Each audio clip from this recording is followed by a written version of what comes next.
Ay, paalala lang po pala sa mga members ng Empowered Consumerism and OVI, no?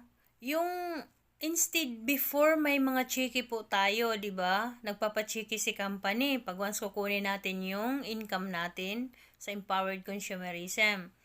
So, ngayon tinanggal na po yung chiki at wala na din po yung China Trust.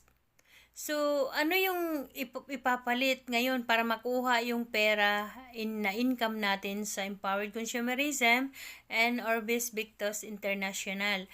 So, yung ano natin doon, kailangan natin download ng Super Vivo, pero kailangan din natin ng code, no? Nagalaga po yun ng 999. So, yung income natin, sa lahat na mayroong mga